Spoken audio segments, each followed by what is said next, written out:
a virgin came the word, from a throne of endless glory to a cradle in the dirt.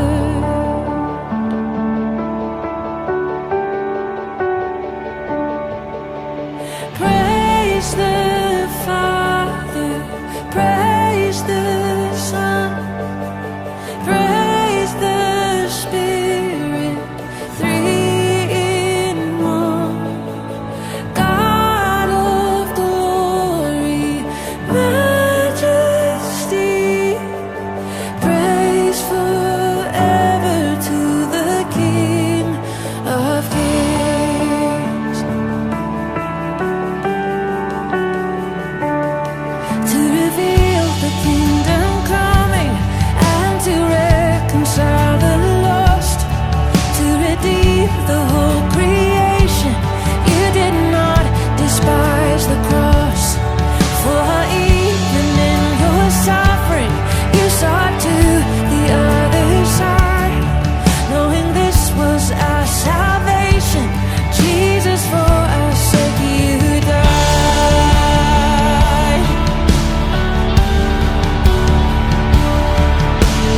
Praise the Father, praise the Son, praise the Spirit, three in one. God of glory, majesty, praise forever to the King of Kings. And knowing that you rose, all of heaven held its breath, till that stone was moved for good, for the Lamb had conquered death. And the dead rose from their tombs, and the angels stood in awe, for the souls of all who'd come to the Father are restored. And the church of Christ was born, then the Spirit lit the flame. Now this gospel truth of old shall not kneel, shall not faint, but His blood and in His name, in His freedom I am free. For the love of Jesus Christ, who has resurrected me. Oh, praise the Father, praise the Son, praise the Spirit, three in one. God of glory, majesty, praise forever to the King of Kings. Praise forever to the King of Kings.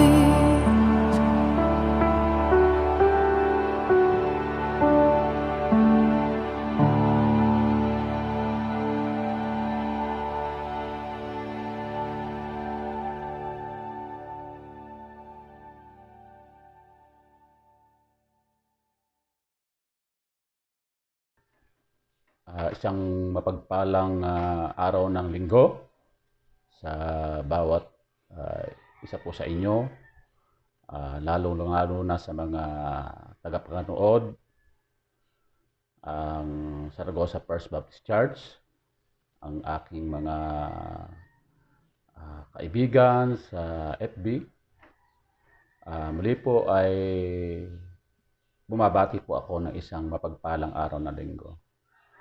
At nais ko pong ibahaging muli sa inyo ang mensahe ng Diyos na pahayag po sa atin ngayong araw na ito. At alam ko po napigilan tayo na tayo ay kapag fellowship sa ating mga churches, subalit sa pamamagitan po ng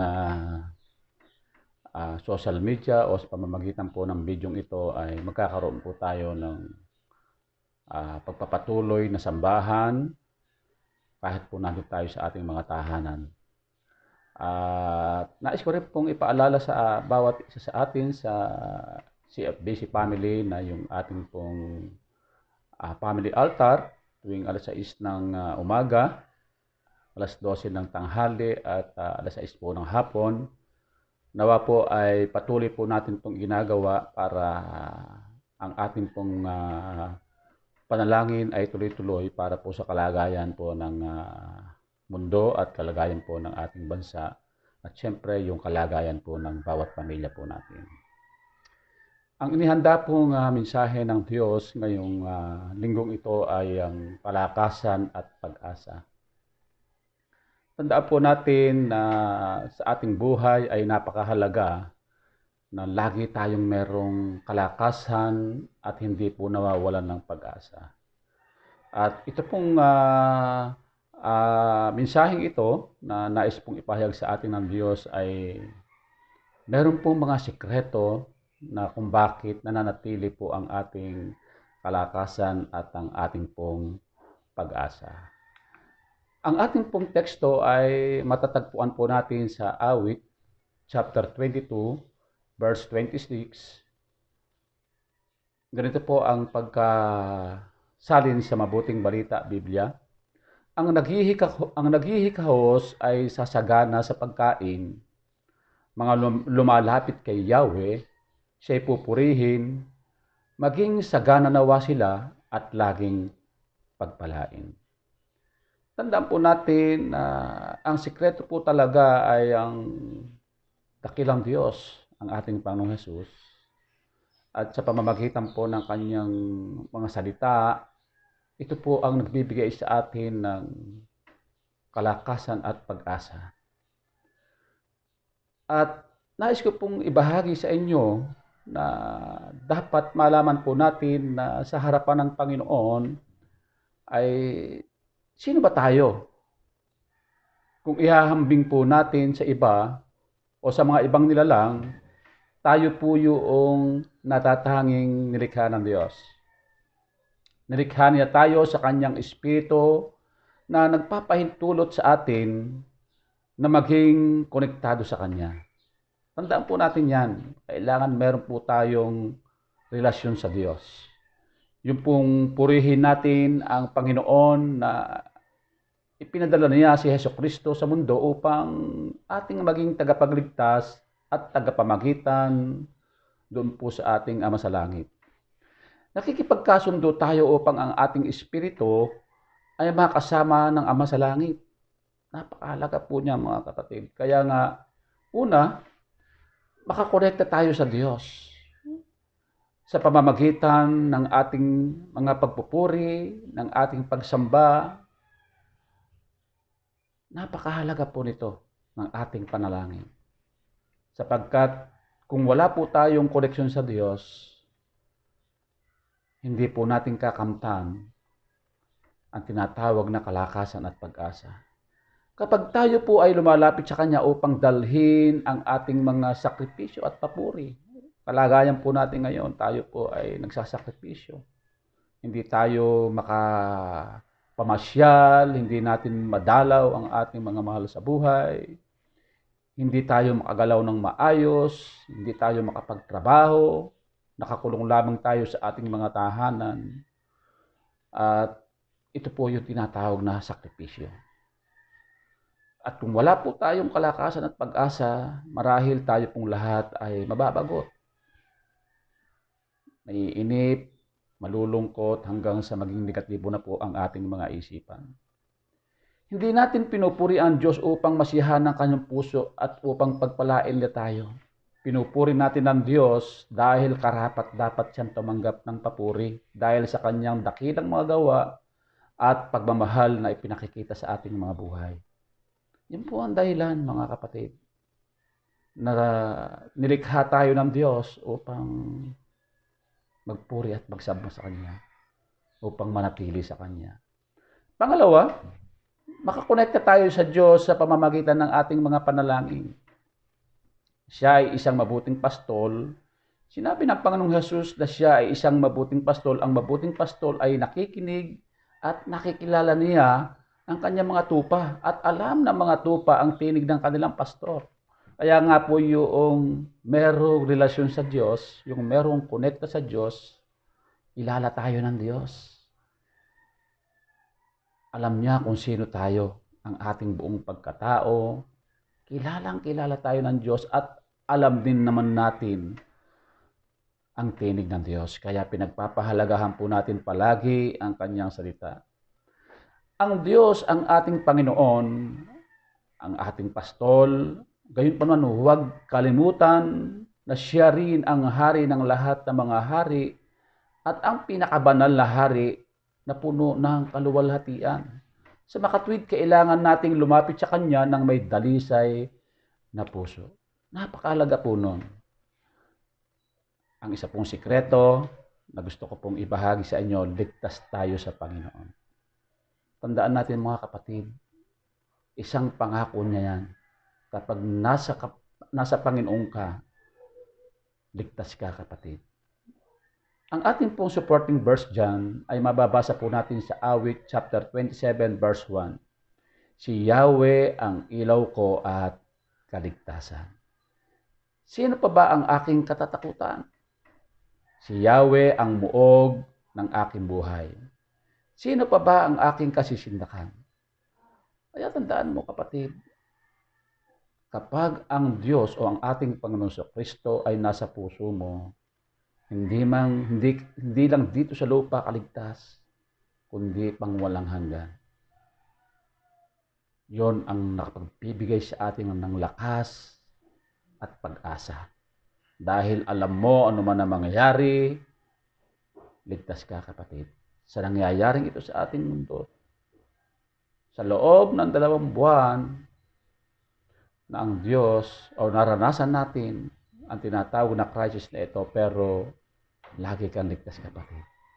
Yung hindi ka tinatamaan ng virus, yung hindi ka nagkukulang sa pang-araw-araw mong pangangailangan.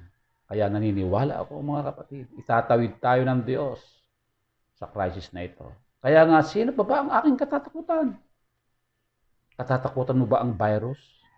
Pwede, bilang tao, pero tandaan mo, kakampi mo ang Diyos. Kaya huwag kang matakot kapatid, dahil kasama mo at sanggalang mo ang Diyos. Si Yahweh ang muog ng aking buhay. Siya lang yung silyado mo, kaya nga ang pamilya mo, tandaan mo kapatid, pinahiran niya ng dugo ng ating Panginoon sa Kristo. Kaya sino pa ba ang ating kasisindakan? Kaya tandaan mo kapatid, ligtas ka sa Panginoon. Sa lang ang kailangan natin. Tama, ginagamit niya ang ating pamahalaan. Ginagamit sila dahil mga lingkod din sila ng Diyos upang ang ating pangangailangan, ang ating proteksyon, ang ating kapayapaan ay ginagamit sila bilang instrumento. Pero naggagaling pa rin sa Diyos ang tinatawag na kalakasan at pag-asa. Pangalawa, yung pagiging matatag. Gaano ka ba katatag kapatid? Naiinip ka na ba ngayon sa iyong kalagayan? Yung dating lifestyle mo biglang nabago? Nagsasawa ka na ba sa loob ng tahanan mo? Gusto mo ba labas ka ng labas? Pasaway? Baka dahil sa pagiging pasaway natin, hindi natin namalayan, nahawahan ka na ng coronavirus. Pati pamilya mo, pati barangay mo, pati bayan mo madadamay. Kaya yung pananatili po natin sa ating tahanan ay isang tulong sa gobyerno at higit sa lahat, isang pagiging masunurin. At yun yung isang tinatawag na meron kang katatagan na kahit nandyan lang tayo sa loob ng ating mga tahanan, matatag ka pa rin kapatid.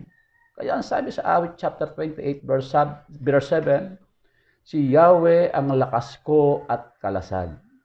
Tiwala ko sa Kanya nakalagak, tinutulungan niya ako at pinasasaya. Sa awit pinasasalamatan ko siya. Kami pong pamilya sa tuwing darako kami sa family altar, darating ang oras na kami ay mananalangin, aawit sa Kanya. Ito po yung nagbibigay sa amin ng kalakasan. Yung pinupuri po namin siya sa pamamagitan ng mga awitan. Kasama po ang aking mga anak, ang aking apo. Araw-araw po yun, 3 times a day po yun.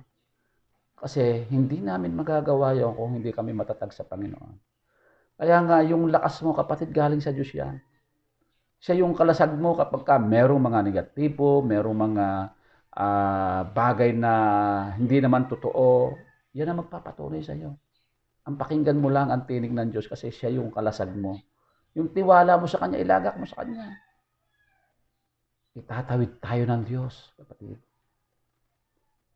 Makakabalik tayo sa normal nating pamumuhay.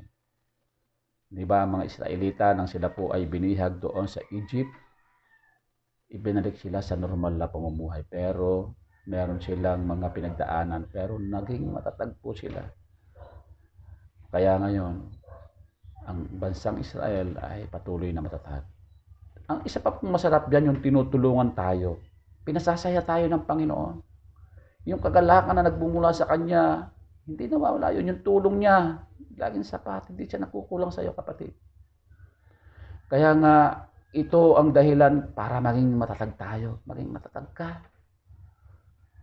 Laban, hindi mo lang laban ito, laban ng Diyos ito, kapatid.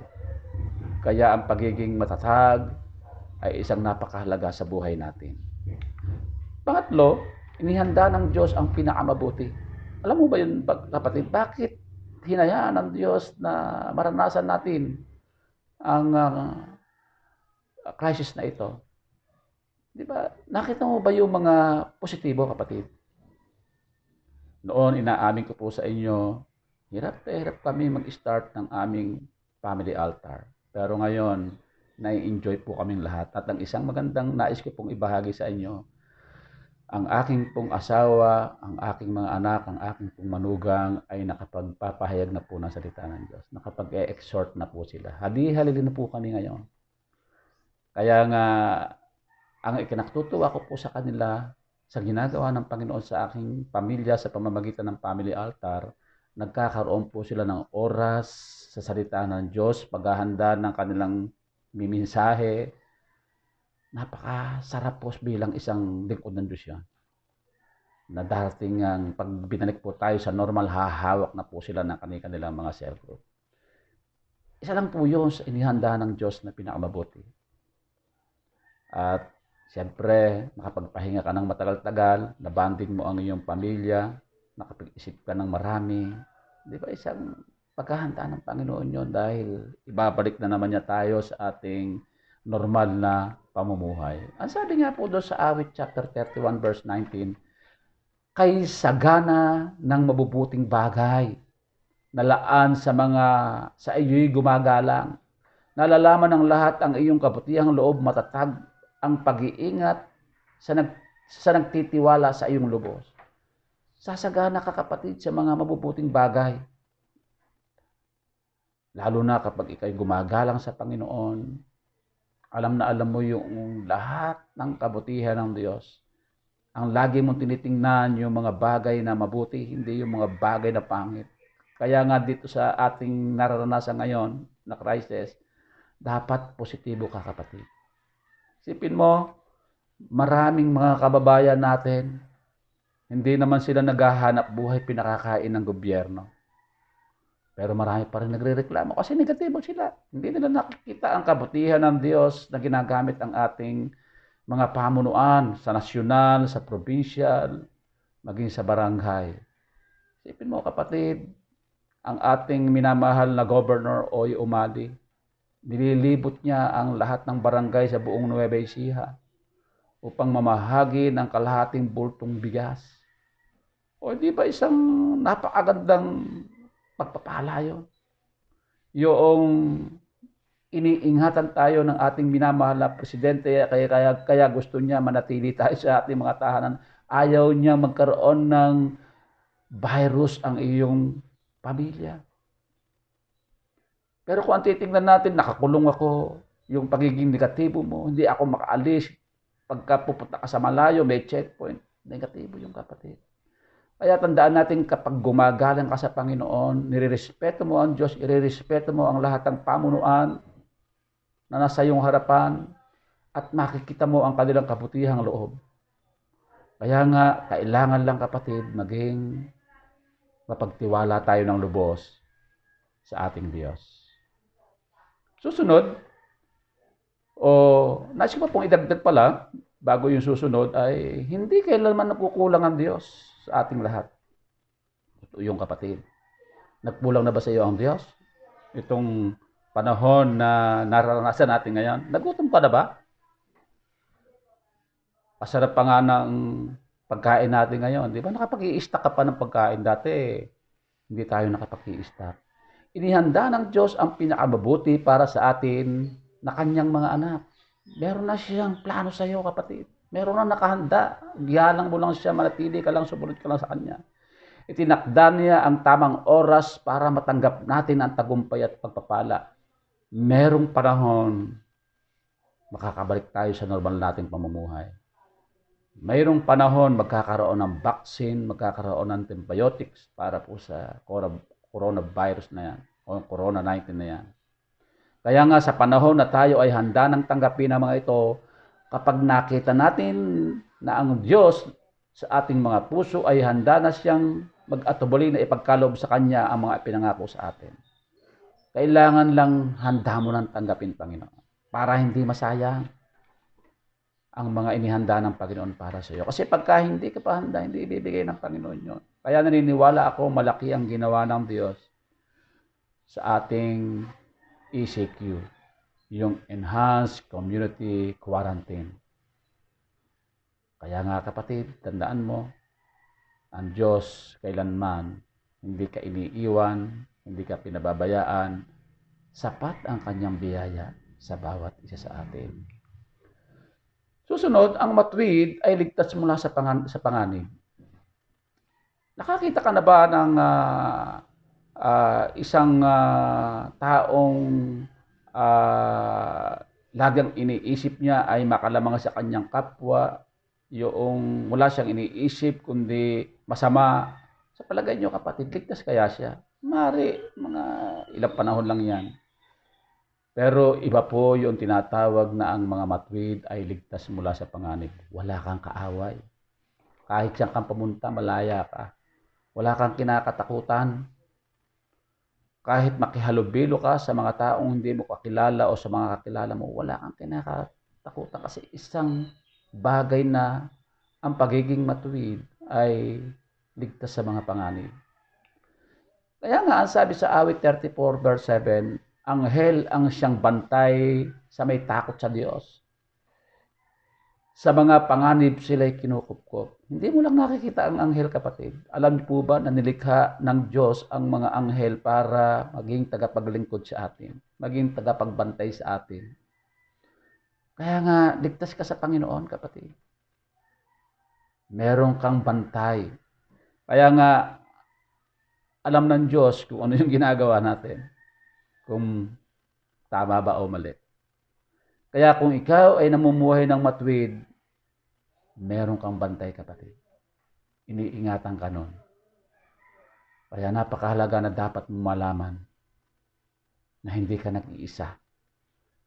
Kahit pagpunta ka sa alam mong meron kang pangamba o yung sa dilim o sa ano pa man, may kasama ka magtatanggol sa iyo.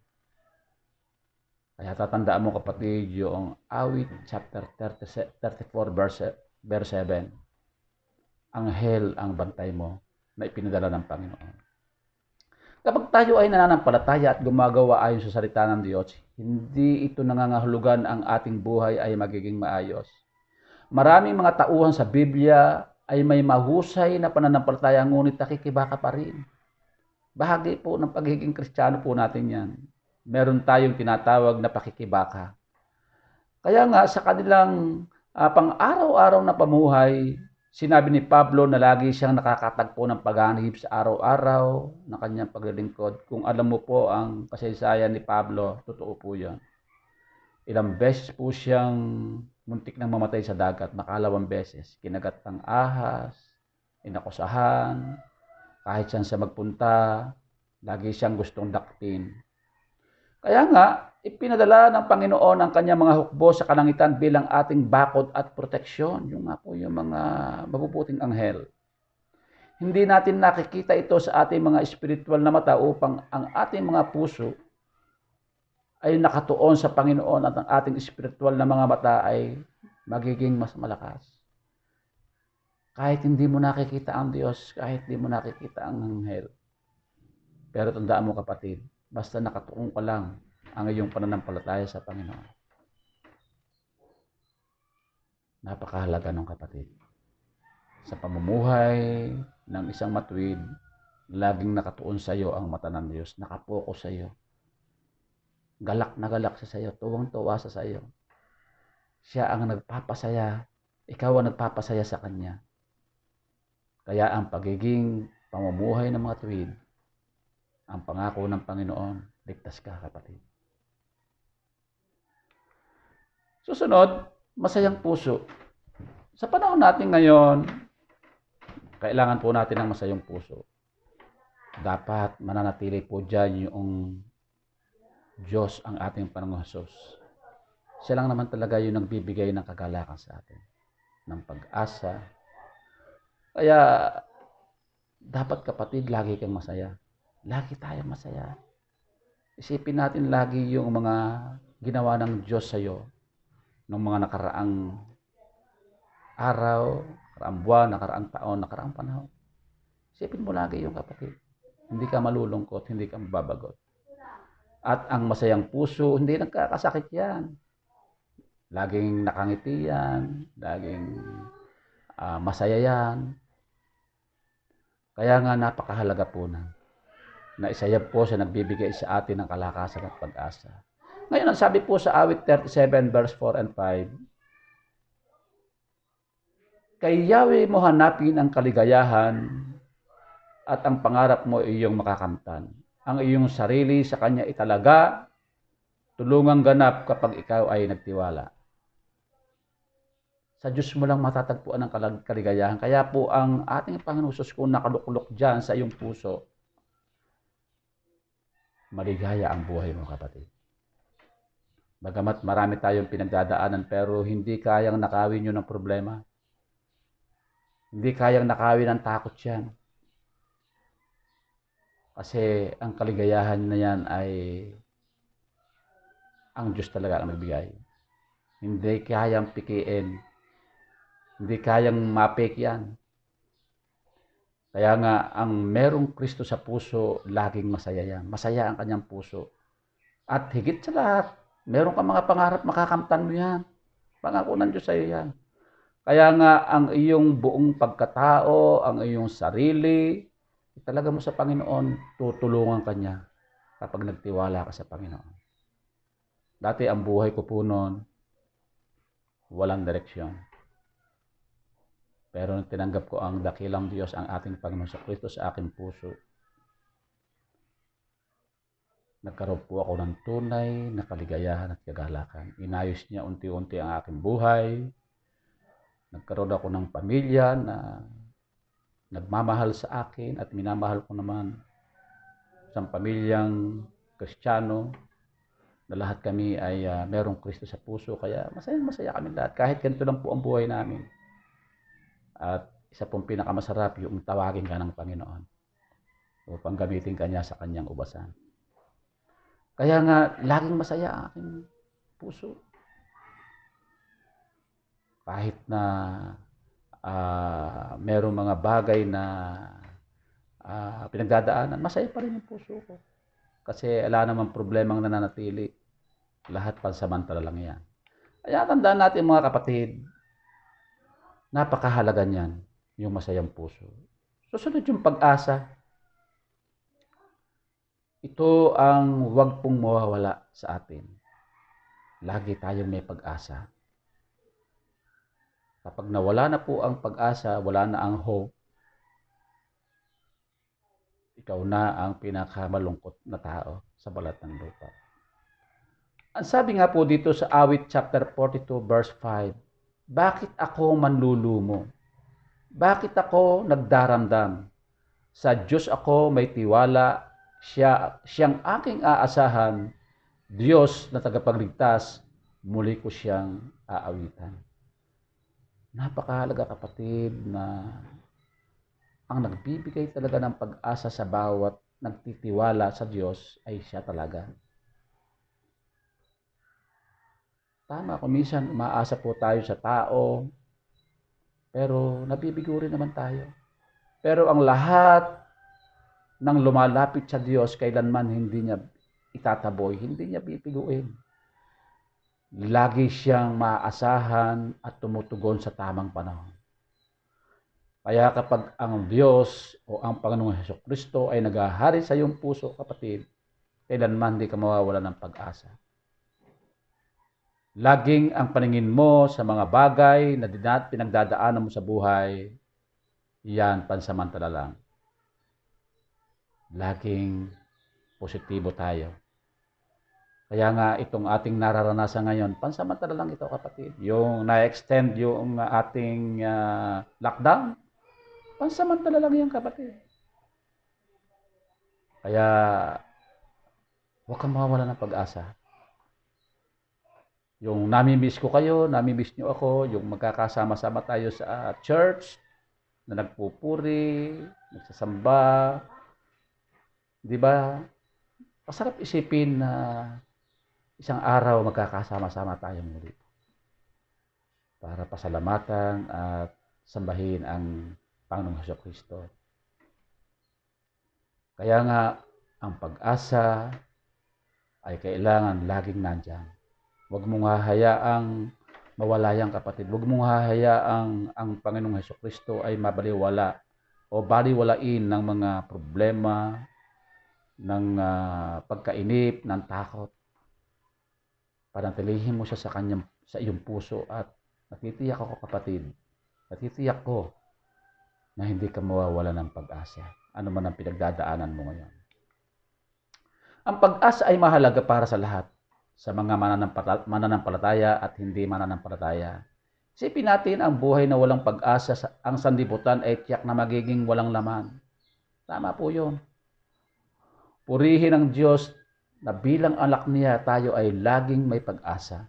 Ang Diyos ang pag-asa ng bawat mananampalataya, kahit na hindi mananampalataya, kahit na tayo ay nasa gitna ng mga sitwasyon, mukhang walang solusyon.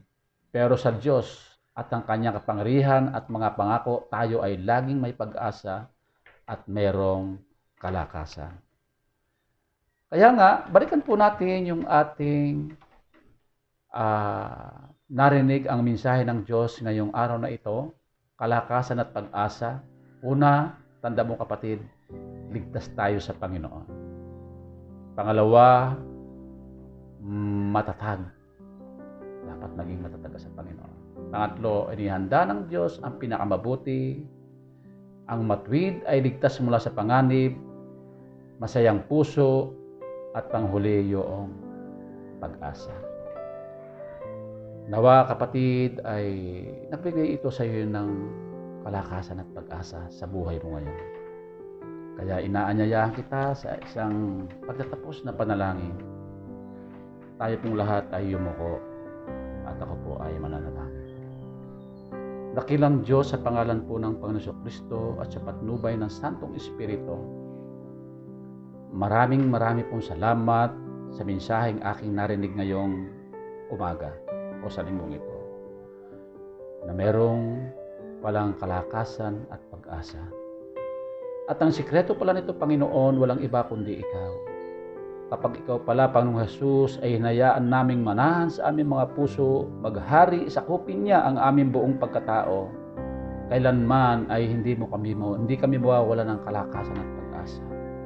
Kaya salamat na bagamat kami po ngayon ay dumaranas pa ng ganitong sitwasyon sa aming pong bansa, sa bawat mundo, Panginoon.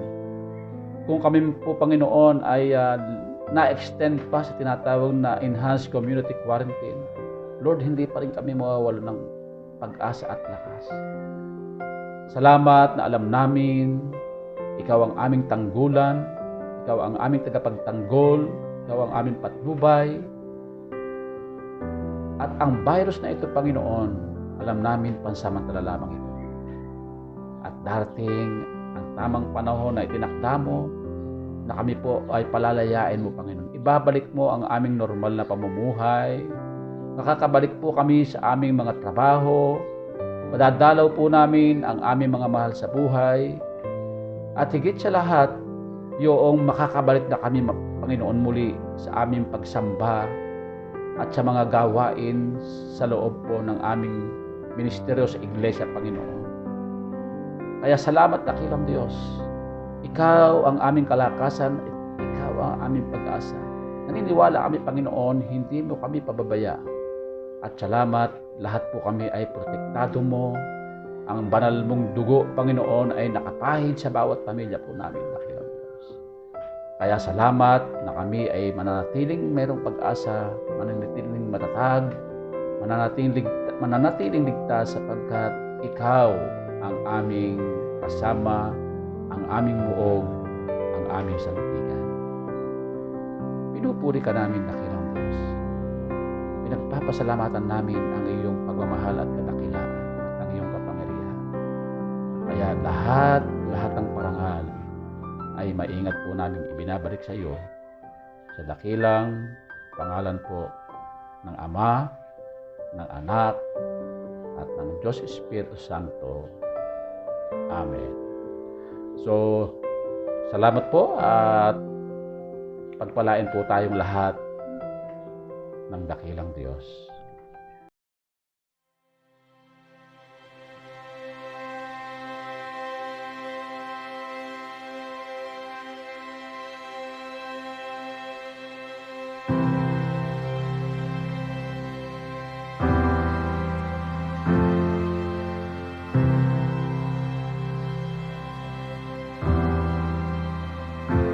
Cast my mind to Calvary, where Jesus bled and died for me.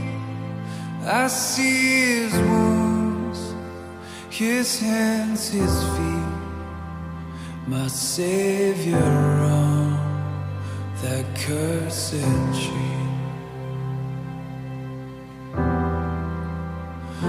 His body bound and drenched in tears, they laid Him down in Joseph's tomb, the entrance sealed by heavy stone. Messiah still and all alone.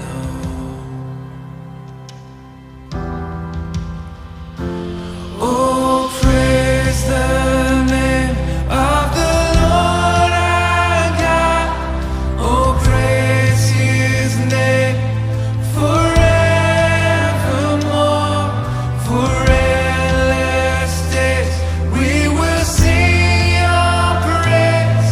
Oh Lord our God. Then on the third, at break of dawn, the Son of Heaven rose again. Oh, tremble death, where is your sting?